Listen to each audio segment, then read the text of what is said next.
Hello YouTube, I am back with another knife safari video. If you're not familiar with this series, these are videos showing what I found and purchased when I went on little treasure hunts at the Texas State Surplus Store in Austin.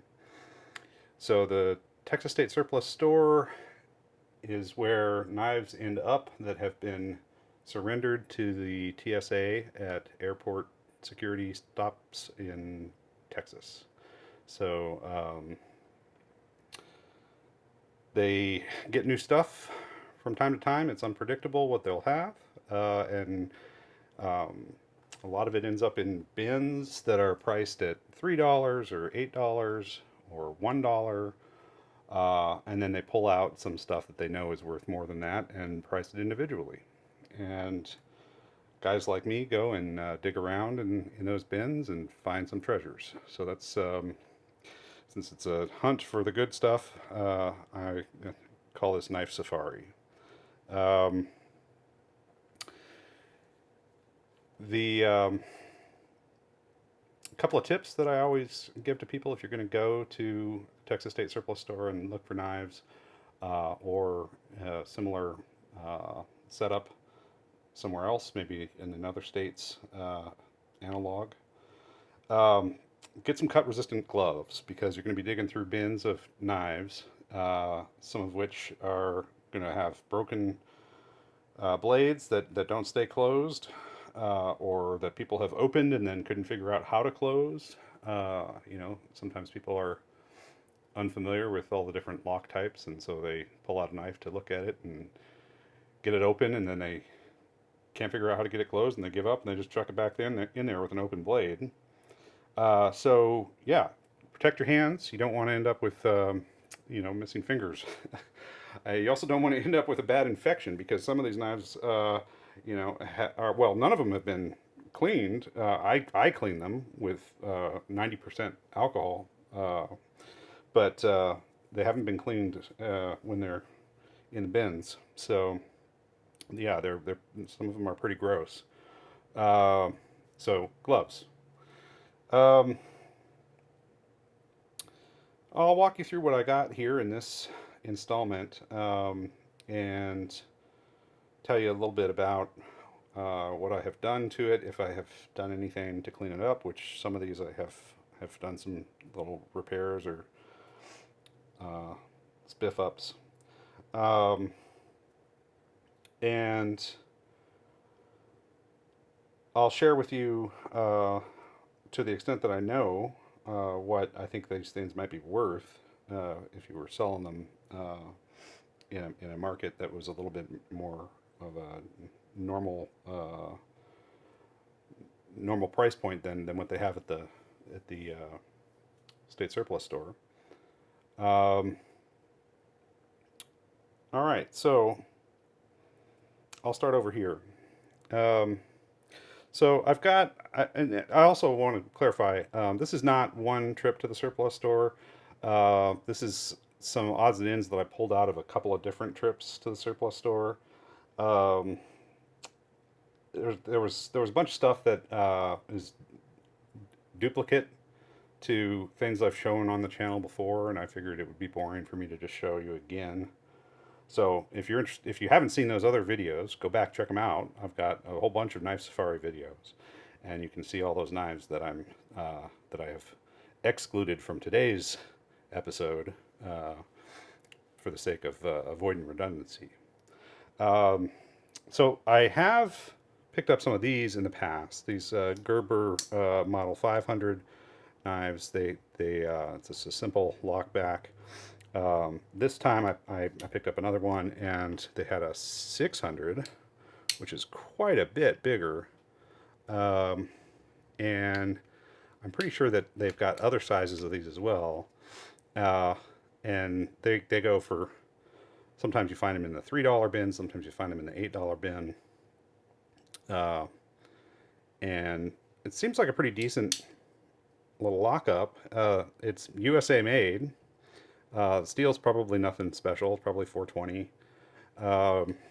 But they seem like good beaters, so I have picked up a couple couple of those. I found this that has sort of like scrimshaw on it. This is Schrade USA, right? Schrade used to be made in the USA, and then they were not made in the USA, and now they're being made in the USA again. Some of them, some of their high-end stuff now is being made in the USA again. But for a while there, it was all made overseas, all the Schrade stuff. But this is an older one. This is from 1991, evidently. It's the 75th anniversary of the National Park Service, a commemorative knife. So I thought it was kind of cool. I don't know what material this is. It looks like ivory. I don't know exactly when ivory was prohibited for this kind of purpose. Might be bone or antler or something. Well, it's probably not antler, but it's scrimshaw. It's, you know, it's carved in there. This buffalo scene, and I thought that was kind of a cool illustration. So this was $3. So I thought for $3, that's something neat. Here's a Kershaw model I was not familiar with jade G10 handles. This is a SpeedSafe model, and it's a USA, SpeedSafe USA. So probably 14C28N steel, which is what a lot of their USA knives are made out of. It's the model 1880. I can't remember the name for that model. This was really dirty, really dirty, but I managed to clean it up pretty well, and the action on it was terrible. It would not flip open. But I'm familiar with the SpeedSafe mechanism, and I've repaired a bunch of knives like this. Not this model, but other knives that have this same sort of spring mechanism in there. And I took the scales off, and what I do, what I have always done is to put a little bit of grease in when I close that up so that the parts don't rattle inside there. And I use white lithium grease. And of course, with, you know, a Kershaw leak or something like that that's got a stainless steel handle, you can't see it in there. But this jade is translucent, and you you can see all that grease in that little channel in there. So that's probably not a good solution. I'm not sure what they looked like when they were new. This one was kind of all rusty and nasty in there when I bought it. It looks better, believe it or not, it looks better now than it did when I got it. But yeah, that solution with the grease is not going to fly for this material. Otherwise, you know, the knife is now flicking open fine, and it's sharp and it's clean. CRKT has had some partnerships with Ruger, the gun manufacturer. This is the Ruger Windage. It's a CRKT model. Onion design. So that's Ken Onion, who has done all kinds of interesting knife designs. And this thing here lifts kind of like you would be adjusting a sight, an iron, you know, an open sight on a rifle or something like that to change elevation. I'm not sure what, you know, I mean, you could attach something to there. You could attach a lanyard or something, opening that up pretty easily, but I'm not sure. It's not really a keychain knife, so I don't know quite what use that is, but kind of a gimmick. K-Bar has a lot of these, but they usually have a stainless steel bolster, and I picked this one up just because it was different. It's just G10 all the way, no bolster. I haven't seen that, so and this one doesn't have serrations, which I'm not a big fan of serrations, so most of them do have combo edge. Most of the ones I end up seeing, so thought it was a little different, and it was I think it was $8. These are not expensive knives in the first place. That's sort of the same situation with the OpenL. So the OpenL knives usually end up in the $8 bin, and if you're familiar with OpenL, you know that even brand new, they're very affordable knives. You know, they're 15, $20 for most of them. Um, so, you know, if I see just a standard OpenL with Beechwood handle, I usually pass on that in the $8 bin because that's probably $15 brand new. But you know, I have picked some up with more interesting wood on handles because OpenL does make some models with olive wood or oak or uh, mahogany. You know, they've made them with or walnut. I think they've made them with lots of different kinds of wood. What we have here, this one I picked up. This is just beechwood on the handle, but this is a carbon steel blade as opposed to the more common at this point stainless steel. It's a number 6, and it was in pretty good shape. Uh, so I got it at $8, which you know it's not an amazing bargain, but um, I didn't have a number 6 in carbon steel. And then this one, this is an exotic wood. This is, I don't know what this is, Bubinga or something, but look at that. No shucks given. Zero shucks given. This is a oyster shucking knife. And what that means is that it's not sharpened down here. It's only sharpened at the very tip for kind of forcing it in to the oyster, and then it's basically for prying, to pry the oyster open. Um, so that's specialty OpenL that I don't have, and I thought it was kind of funny that it was engraved zero shucks given. So yeah, $8. Uh, the CRKT Pilar, named after Ernest Hemingway's boat, is a pretty common model, and you'll find these pretty readily, either in the $8 bin or up in a CRKT bin at the front of the store for $15. But most of them are 8CR13 MOV, and once in a while you'll find one that is in D2, which is preferable. It is not a stainless steel, but this is a coated blade, and D2 will hold an edge a lot better than 8CR13. So, preferable. G10, it's all blacked out. This is a Voxness design. I like a lot of his stuff. Here's a Buck Vantage.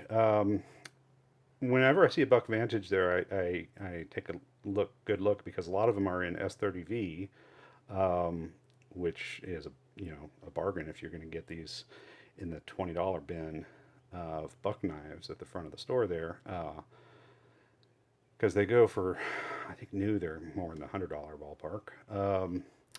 This one is not S30V. This one is different than what I usually see. It's not G10 scales either. It's aluminum scales. Got to have a little wrist action on this. This is 13C26, and it's got that sort of ideal heat treat that Buck is known for.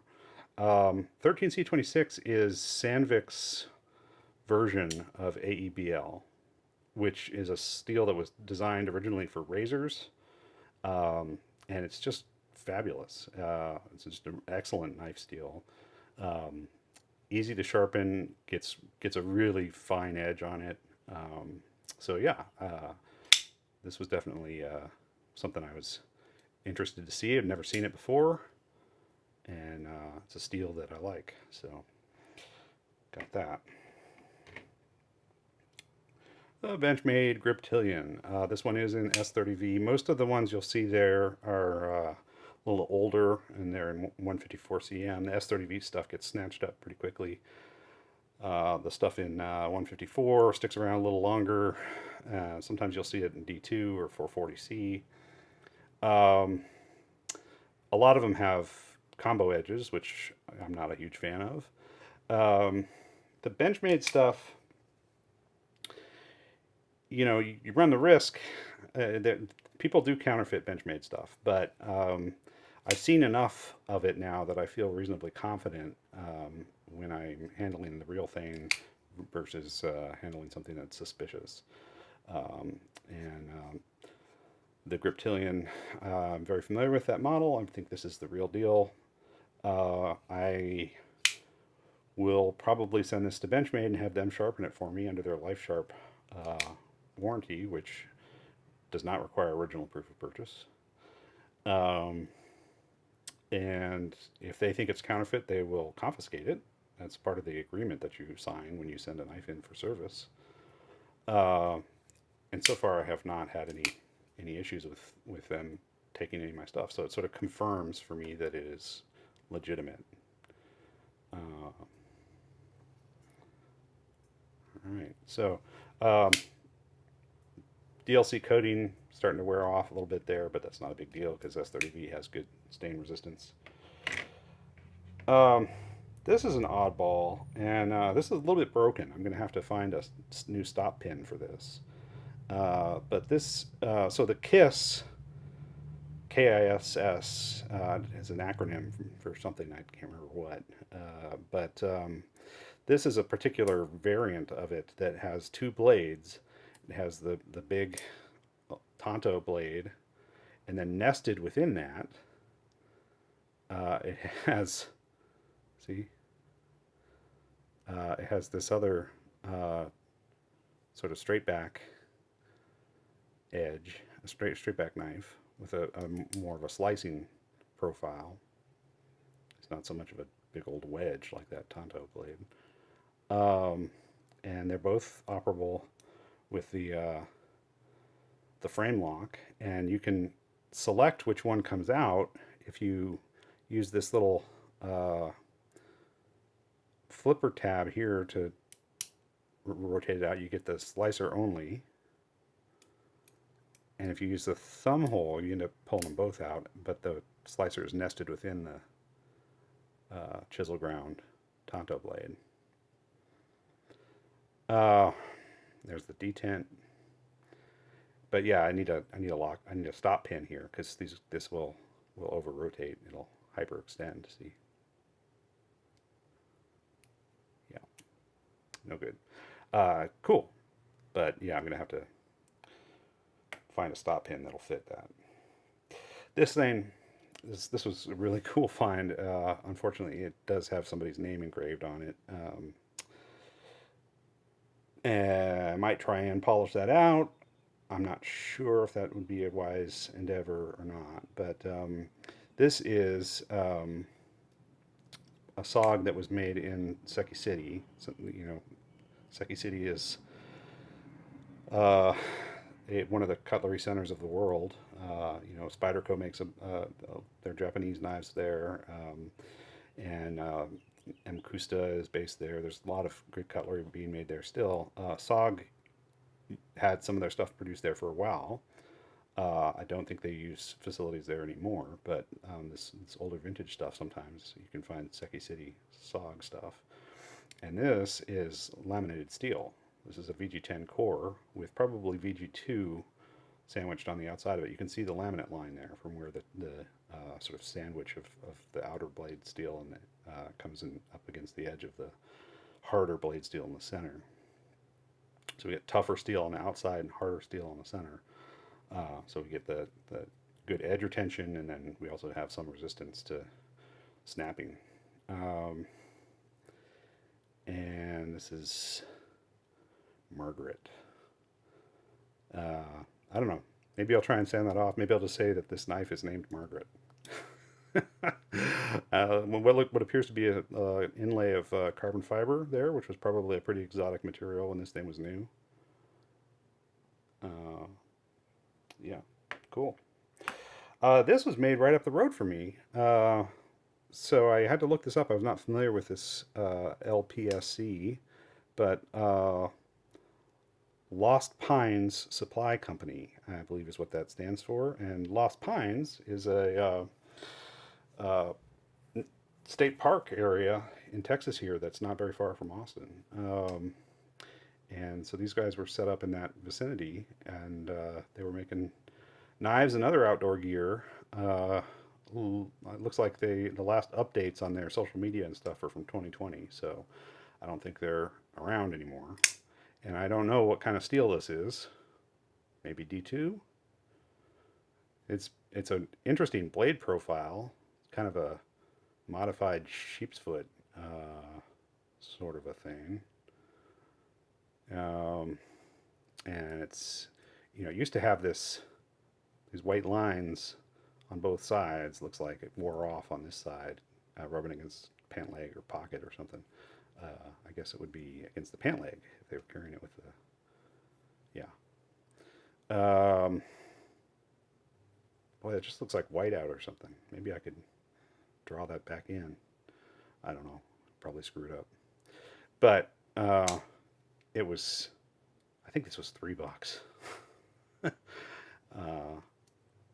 bit of paracord on there and everything. Kind of an oddity. We'll get back to this in a minute. I know this is probably the thing that some of y'all have been noticing and waiting for. I'll get there. All right. What we have here is Fox Edge, which is so Fox, which is an Italian knife maker. Fox Edge is their like tactical line, I think. This was $3. No idea what steel it is. Probably not anything super special. Feels like it's on ball bearings. Pretty sure it's on ball bearings. Yeah.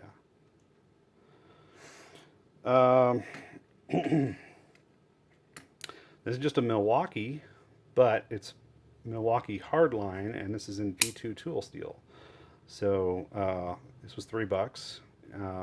The standard little Milwaukee pocket knives are like 420 steel, I think. Anyway, it's not something that's as hard as D2, so this is a little bit of an upgrade.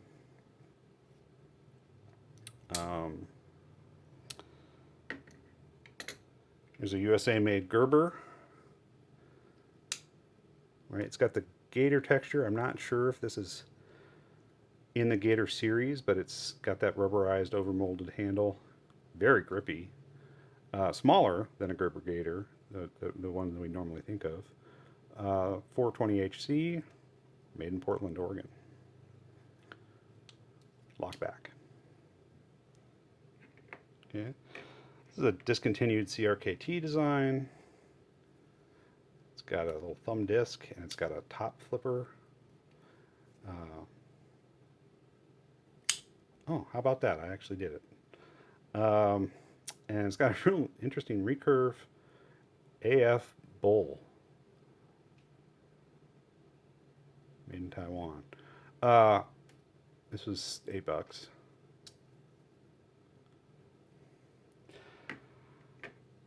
Heckler & Koch, gun manufacturer. A lot of the Heckler & Koch knives are made by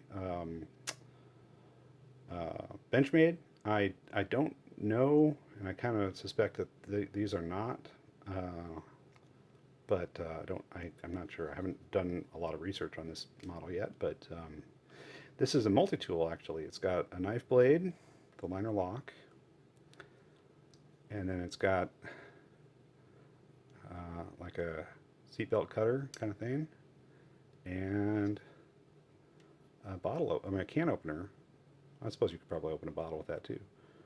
And a glass breaker. So, yeah, multi-tool. I think this was $8.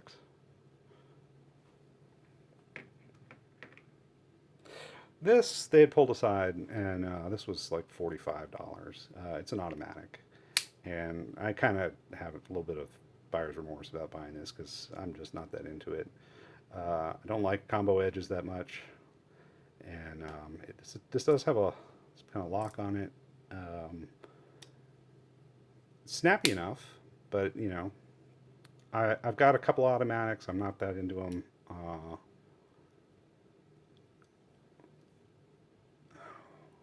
It's probably worth well more than $45, but problem with automatics is you can't sell them on eBay and places like that. They have policies against them, and they're not legal everywhere, so shipping them to places you're not familiar with, it becomes dicey. So I'll probably have to find somebody locally who is interested in that and sell it to them or trade for something else. So this was real rusty when I got it, but I put some CLR on it and I soaked it. So I took it apart, I soaked the blade in CLR and scrubbed it, and that rust just came right off. It's still got a pretty good chip in the blade. I'm going to have to sharpen that out. I didn't know anything about Honshu, but apparently this is a line of knives from United Cutlery, the Honshu series, and they're all sort of like Japanese style blades. It's like a traditional tanto shape. It's $3. CRKT, CRKT has such cool designs in them. A lot of times they have not very good steel. You got 8CR13 steel on a lot of cool, otherwise cool knives, and that's just not a great steel. But this guy has 154 CM steel, which is, I would much prefer that. The Wild Weasel. Now, I think this was originally an assisted opening knife, and somebody has removed the tension bar, torsion bar, or whatever, that gives it the assisted function. So now it's just manual, which is fine. It is a combo edge, unfortunately. These are like rubbery inserts. But yeah, 154 CM. It's $8.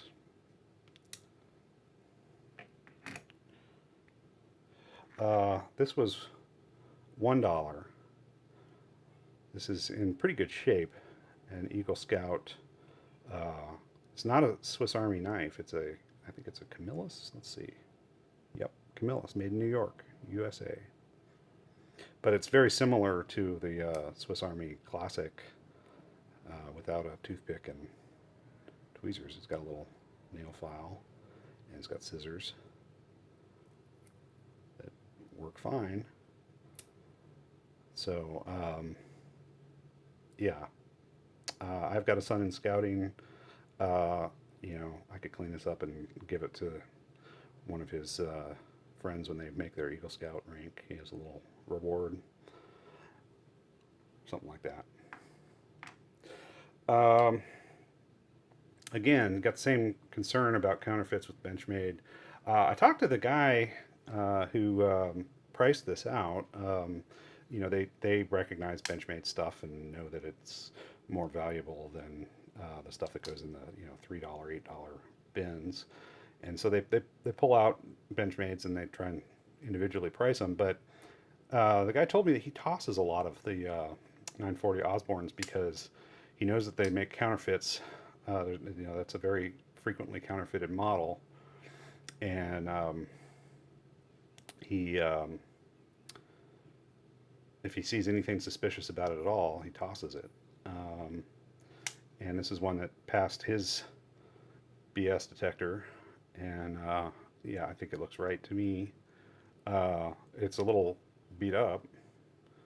The serrations are starting to go.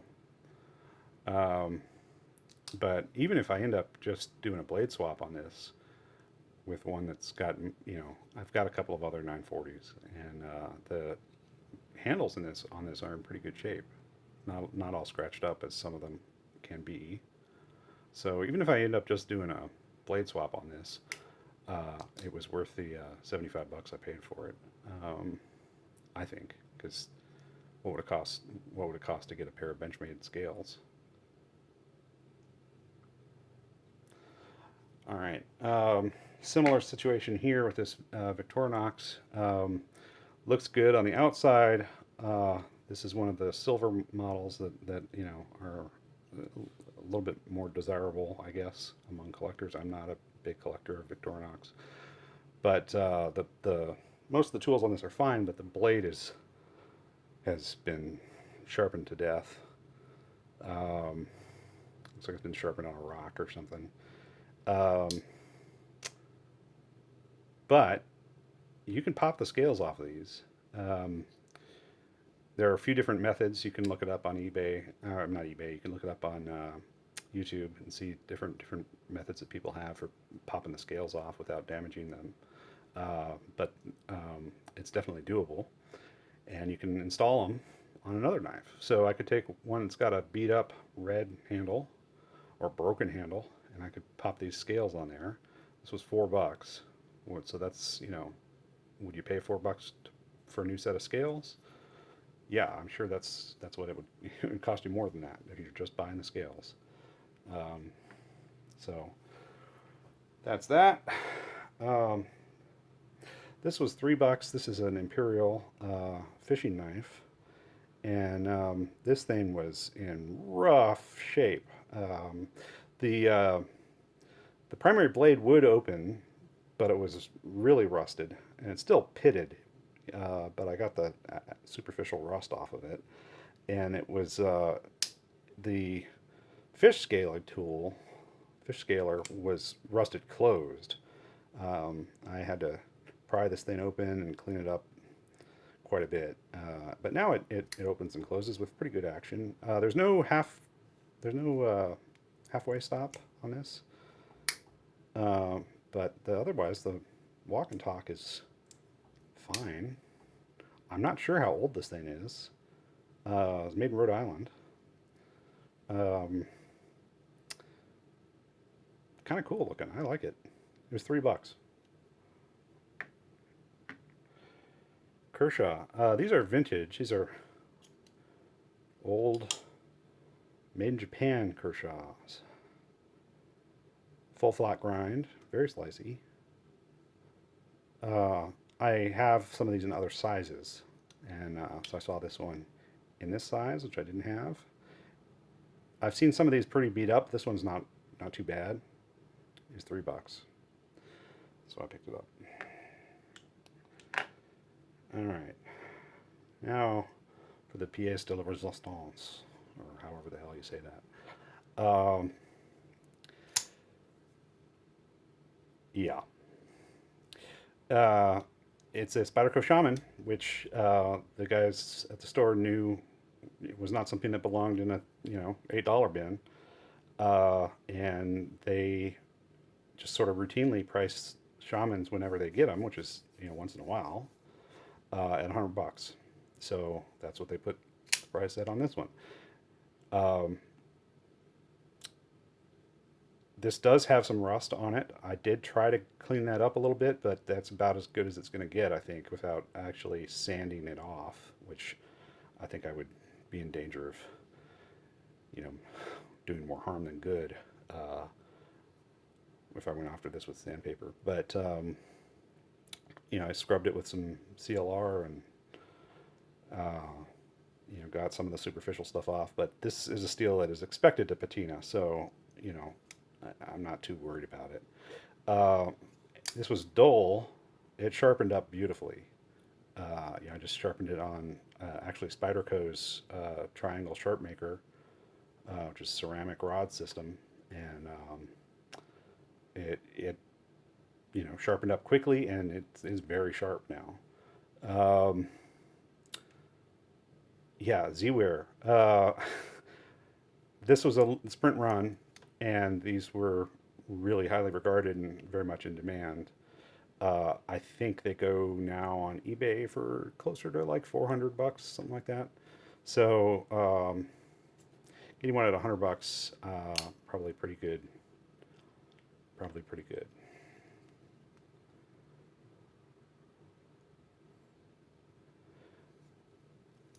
So yeah, there we go. That's Knife Safari installment number 12, I think, is what we're up to. Thanks for watching. If you like this, go ahead and subscribe to my channel and like hit that like button, whatever the hell they say.